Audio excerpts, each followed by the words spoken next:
ফ্লাইটের নির্ধারিত সময় ছিল রাত 10টা, এরপরে কিন্তু আমরা দেখতে পেয়েছি যে ফ্লাইটের সময় কিছুটা পিছিয়ে 10টা 45 করা হয়েছে এবং ঠিক তিনি 10টা 45 হযরত শাহজালাল আন্তর্জাতিক বিমানবন্দরে যে কার্গো গেট রয়েছে, গেট নাম্বার 8, সেখানে তিনি এসে প্রবেশ করেছেন এবং তার আইন শৃঙ্খলা রক্ষাকারী বাহিনী সহ যারা এখানে সেনাবাহিনী বিমান বাহিনীর সদস্যরা রয়েছেন তাদেরকে কিন্তু অনেকটাই আসলে বেগ পেতে হয়েছে এই পরিস্থিতি নিয়ন্ত্রণ করতে। এবং আমরা সংবাদকর্মীরা কিন্তু সন্ধ্যা থেকেই তার অপেক্ষায় ছিলাম যে কবে নাগাদ তিনি এখানে এসে পৌঁছান। এবং আপনারা জানেন যে পূর্ব ঘোষিত যে সময় সেটি অনুযায়ী রাত 10টা নাগাদ তার এই ফ্লাইট ছিল।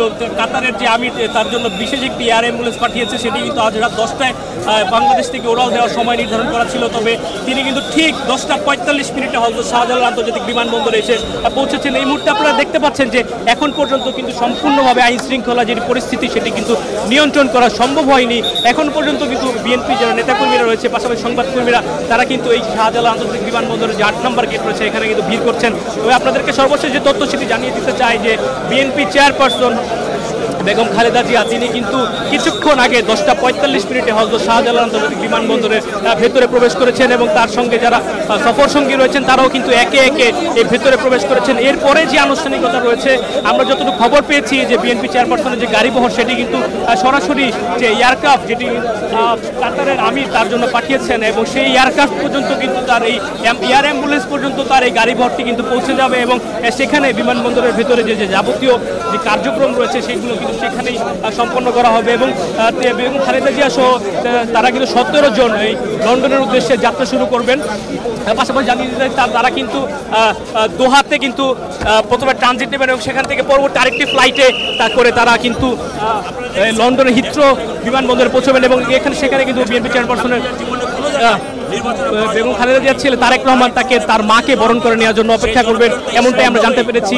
তো এই মুহূর্তে আমরা দেখতে পাচ্ছি যে বিমানবন্দরের ভেতরে বিএনপির নেতাকর্মীরা কথা বলছেন। সংবাদদাতা, আমরা সরাসরি সেখানে যেতে চাই। দেশ থেকে বিতাড়িত করেছে, দেশে থাকতে দেয়নি।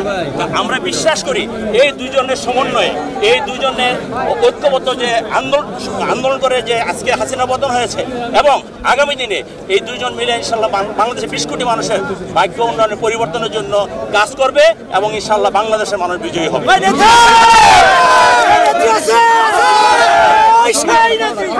আপনারা কিন্তু দেখতে পাচ্ছেন যে হযরত শাহজালাল বিমানবন্দরের 8 নম্বর গেট, সেখানে কিন্তু বিএনপি নেতাকর্মীরা এখনো স্লোগান দিয়ে যাচ্ছে এবং কিছুক্ষণ আগে বিএনপি চেয়ারপারসন বেগম খালেদা জিয়া এই গেট দিয়ে কিন্তু ভেতরে প্রবেশ করেছেন। আপনারা দেখতে পাচ্ছেন সরাসরি শাহজালাল আন্তর্জাতিক বিমানবন্দরে যে 8 নম্বর গেট রয়েছে সেখানে কিন্তু আমরা উপস্থিত রয়েছে এবং কিছুক্ষণ আগেই বিএনপি চেয়ারপারসন বেগম খালেদা জিয়া তিনি এই গেট থেকে ভেতরে আসলে প্রবেশ করেছেন। এবং আমরা যে সর্বশেষ যেটি জানিয়ে দিচ্ছিলাম যে লন্ডনের যে হিথ্রো বিমানবন্দর সেখানে কিন্তু বিএনপি চেয়ারপারসন অবতরণের পর তার যে ছেলে তারেক রহমান তিনি কিন্তু তার মাকে বরণ করার জন্য সেখানে সস্ত্রীক উপস্থিত থাকবেন। এছাড়াও সেখানেও কিন্তু তাকে ভিভিআইপি প্রোটোকলে বেগম খালেদা জিয়াকে রিসিভ করা হবে বলে আমরা জানতে পেরেছি। তো কিছুক্ষণ আগে বিমানবন্দরে যে চিত্র ছিল সেটি কিন্তু পুরোটাই এই মুহূর্তে বদলে গিয়েছে। অনেকটাই বলতে পারেন যে নিশ্চিদ্র একটি নিরাপত্তা ব্যবস্থা করা হয়েছিল বেগম খালেদা জিয়া নির্বিঘ্নে তার গাড়ি বহন নিয়ে ভেতরে প্রবেশ করতে পারে।